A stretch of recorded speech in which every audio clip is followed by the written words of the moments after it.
Good evening student. आज हम complete discuss करने वाले हैं जामिया मिलिया इस्लामिया में पीएचडी एडमिशन जो प्रोसेस है उसको कम्प्लीटली डिस्कस करेंगे। उसमें हम फीस को भी इंक्लूड करेंगे, इंटरव्यू पैटर्न, कितने स्टेप में ये एग्ज़ाम प्रोसेस है, वो सारा सब कुछ डिस्कस करेंगे और इसका ड्यूरेशन भी डिस्कस करेंगे। मिनिमम और मैक्सिमम दोनों में ड्यूरेशन क्या हो सकता है। आइदर आप जेआरएफ क्वालिफाइड हो, आप नेट क्वालिफाइड हो, या आपने गेट क्वालिफाइड कर रखा है, क्योंकि स्पेशली हमारा जो चैनल है वो डेडिकेटेड है इंजीनियरिंग के लिए, तो हम उससे रिलेटेड भी सारी चीज़ें डिस्कस करेंगे। आपने गेट किया है तो आप एमटेक के थ्रू कैसे पीएचडी कर सकते हैं। अगर आपने कंप्यूटर साइंस से एमएससी किया तो आप पीएचडी में एडमिशन किस तरीके से ले सकते हैं, क्या प्रोसेस हो सकता है। और अगर आपने डायरेक्टली एमसीए किया तो क्या कर सकते हैं। तो तीनों इन सारी चीज़ों का आपको आज जवाब मिलने वाला है। तो चलिए स्टार्ट करते हैं। सबसे पहले एलिजिबिलिटी क्राइटेरिया। जितनी भी यूनिवर्सिटी है, सारी यूनिवर्सिटीज़ में एलिजिबिलिटी क्राइटेरिया ऑलमोस्ट सेम होता है। बट अगर बात करें जामिया मिलिया इस्लामिया यूनिवर्सिटी की, ये ऐसी यूनिवर्सिटी है कि बाकी यूनिवर्सिटीज़ का जो टेस्ट एंट्रेंस होता है, वो अदर एग्ज़ाम को ज़्यादा प्रेफरेंस देते, जैसे नेट हुआ, CSIR नेट हुआ, UGC नेट हुआ, इसको और गेट हुआ, इसको प्रेफरेंस ज़्यादा देते हैं। बट यहाँ इसको प्रेफरेंस मिलता है। साथ ही ये ऐसी यूनिवर्सिटी जो खुद का एग्ज़ाम कंडक्ट कराती है पीएचडी एडमिशन के लिए, तो उसको भी ये काफ़ी ज़्यादा इंपॉर्टेंस देती है। तो उसमें किस पैटर्न से एग्ज़ाम होता है, उस पैटर्न में क्या सिलेबस आता है, अगर आपको इस पर कंप्लीट वीडियो चाहिए तो मेरे चैनल के डिस्क्रिप्शन में कमेंट बॉक्स में आप कमेंट करके मुझसे पूछ सकते हो। तो डेफिनेटली इस पर भी आप डेडिकेटेड वीडियो मिल जाएगा कि जामिया मिलिया इस्लामिया यूनिवर्सिटी में अगर आप पीएचडी में कंप्यूटर साइंस एप्लीकेशन या कंप्यूटर साइंस इंजीनियरिंग से एडमिशन लेते हैं तो पीएचडी का एंट्रेंस का सिलेबस क्या क्या हो सकता है। तो फिलहाल हम एलिजिबिलिटी क्राइटेरिया पे आते हैं। आपका मास्टर डिग्री होना मैंडेटरी है, जैसा कि हम जानते हैं। मास्टर डिग्री होना आपका मैंडेटरी है, जैसा कि हम जानते हैं। सेकंड, आपका जो पोस्ट ग्रेजुएशन है उसमें कम से कम आपका 55% होना चाहिए। इसमें वेरिएशन भी होता है, वो डिपेंड करता है आप किस कैटेगरी से बिलोंग करते हैं। ठीक है। अब बात की जाए SC ST और OBC की, जो नॉन क्रीमी लेयर में आते हैं, उनको 5% का रिलैक्सेशन मिलता है और आइदर रिलैक्सेशन 50% तक ये कंसीडर किया जा सकता है। अब जो candidate UGC NET, JRF, GATE और CSIR MPhil किए हुए होते हैं वो एंट्रेंस से एग्जम्प्टेड होते हैं। अब डिपेंड करता है ये डिपार्टमेंट में, क्योंकि मैंने वहाँ computer science and engineering department को देखा है, computer science and application department को देखा है। तो अगर आप कंप्यूटर साइंस इंजीनियरिंग या एप्लीकेशन थे तो सिर्फ आपका अगर UGC नेट क्लियर है या गेट क्लियर है या CSIR है तो आपको उनका एंट्रेंस एग्ज़ाम देना होगा। ये एग्जम्प्टेड सिर्फ JRF की कंडीशन में होता है। ठीक है, ये मेरा खुद का एक्सपीरियंस है। ठीक है, अब चलिए आगे बढ़ते हैं। अब इसके साथ हम बात करते हैं फीस स्ट्रक्चर क्या होता है। देखो, हर यूनिवर्सिटी, जो सरकारी यूनिवर्सिटी या सेंट्रल यूनिवर्सिटी होती है, उसका फीस स्ट्रक्चर वही नॉर्मल होता है।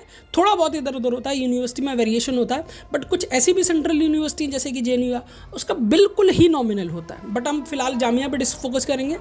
ठीक है, अगर फीस टाइप की बात की जाए और अमाउंट की बात की, जो एप्लीकेशन फ़ीस होती है वो आपकी 1500-1700 के बीच में होती है। अब एडमिशन फ़ीस जो ईयरली होती है वो 8000 से लेकर 12000 के आसपास होती है। और जो थीसिस सबमिशन और वाइवा, ये जो इस टाइम फ़ीस लगती है वो लगती है आपकी 10,000 से लेकर 15,000 के बीच में। ठीक है, ये थीसिस सबमिशन और वाइवा के टाइम की बात है। अगर बात की जाए एग्जैक्ट फ़ीस की, वेरी बाय डिपार्टमेंट पे वेरी करती है। अगर साइंस डिपार्टमेंट से तो अलग है, ह्यूमैनिटी डिपार्टमेंट से अलग है, इंजीनियरिंग डिपार्टमेंट से तो अलग है। तो ये फीस, ये जो स्ट्रक्चर मैंने बताया ये सेम रहता है।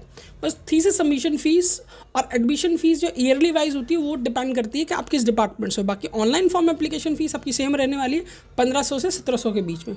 अब चलिए स्टार्ट करते हैं। अब चलिए नेक्स्ट पॉइंट पे बढ़ते हैं, जो है ड्यूरेशन। देखिए, हम सब PhD एस्पिरेंट हैं। आप जो भी ये वीडियो देख रहा है उसको अंदाजा होगा PhD का ड्यूरेशन क्या क्या हो सकता है। तो मिनिमम ड्यूरेशन जो PhD का कंसीडर किया जाता है वो 3 ईयर और मैक्सिमम 6 ईयर। ठीक है, MPhil की कंडीशन में ये ड्यूरेशन रिड्यूस हो जाता है, स्लाइडली रिड्यूस होता है, क्योंकि कोर्स वर्क उसमें एग्जम्प्टेड होता है। ठीक है, एक्सेप्शन कोर्स वर्क होता है। तो अब उसको अगर आपने कंप्लीट कर रखा और वैसे भी आप मोस्ट ऑफ द जगह MPhil को कम्प्लीटली बंद कर दिया गया है, तो MPhil जैसी कंडीशन आपके सामने आएगी ही नहीं। तो PhD इंक्लूड करता है, एक सेमेस्टर में आपका कम्प्लीटली कोर्स वर्क रहता है। कुछ यूनिवर्सिटीज़ उसको 6 मंथ का कराती है, कुछ यूनिवर्सिटी उसको कम्प्लीट 1 ईयर का कंसीडर करती है। ठीक है, जामिया यूनिवर्सिटी में मेरा अपना एक्सपीरियंस है, 6 से 8 मंथ का कोर्स वर्क कंप्लीट कराया जाता है, जिसके बाद एक एग्ज़ाम होता है, जिसमें आपको कोर्स वर्क एग्ज़ाम को कम्प्लीटली मतलब टेस्ट को क्वालिफाइड करना होता है। तब आप PhD की सेकेंड प्रोसेस में आगे बढ़ते हैं। ठीक है। उसके बाद आपको रिसर्च प्रपोजल प्रिपेयर करना पड़ता है, फिर थीसिस राइटिंग और सबमिशन की प्रोसेस आती है। अब चलिए आगे बढ़ते हैं। अब इंटरव्यू प्रोसेस क्या हो सकता है after qualifying the entrance exam. ये मैं बात कर रहा हूँ एंट्रेंस एग्जाम की, ये मैं नेट और जेआरएफ की बात नहीं कर रहा हूँ। आपने स्कूल में यूनिवर्सिटी में एंट्रेंस एग्जाम दी उसकी बात हो रही है। कैंडिडेट को कॉल किया जाएगा इंटरव्यू और वाइवा के लिए। मोस्टली अगर आप जामिया में एडमिशन ले रहे हैं तो अगर आप कंप्यूटर साइंस एंड एप्लीकेशन से इंटरव्यू ले रहे हैं तो आप एग्ज़ाम देने के बाद अगर आपका एग्ज़ाम क्वालिफाइड हो जाता है तो आप एक बार यूनिवर्सिटी विजिट करिए और जितने भी कंप्यूटर साइंस से रिलेटेड प्रोफेसर आप सबसे एक बार मिलिए। ठीक है, मिलने के बाद उनसे बात करिए कि आप किस पर्पस मतलब किस फील्ड में रिसर्च करना चाहते हैं। और अगर आपकी प्रोफेसर से बात होती है और जिस प्रोफेसर के अंडर आप पीएचडी करना चाहते हैं तो वो आपको डेफिनेटली इंटरव्यू में सपोर्ट करता है, क्योंकि वहाँ पीएचडी की जो सीट्स हैं वो काफ़ी लिमिटेड सीट होती हैं। और प्रॉब्लम ये होती है कि सीटें कभी भी फुल नहीं होती हैं। 2019-20 और अब तक की मैं बात करूँ तो 14 सीट्स होती हैं। 14 सीट्स में कभी 10, कभी 12, कभी होता है 80 स्टूडेंट आ पाते हैं, क्योंकि ये फुल टाइम पीएचडी कंसीडर करते हैं इंक्लूडिंग ओनली कोर्स वर्क तक। तो इसीलिए ये आप एक बार अगर प्रोफेसर से मिलकर ये चीज़ें डिस्कस करेंगे तो काफ़ी ज़्यादा बेनिफिशियल होगा आपके लिए। फिर उसके बाद करते हैं आप रिसर्च प्रपोजल तैयार करिए, सिनेप्सिस रेडी करिए। फिर आपको सब्जेक्ट और रिसर्च इंटरेस्ट और फिजिबिलिटी को देख के आप अपने टॉपिक कंसीडर करिए। ठीक है, कम्युनिकेशन क्लैरिटी होनी चाहिए और आपका किसी भी तरह का कोई इशू है तो आप जो आपके रिसर्च हेड हैं उनसे डिस्कस कर सकते हैं, ताकि आपको पहले से क्लैरिटी हो कि जिस फील्ड में आप रिसर्च करना चाहते हो उस फील्ड का प्रोफेसर अवेलेबल है या नहीं है।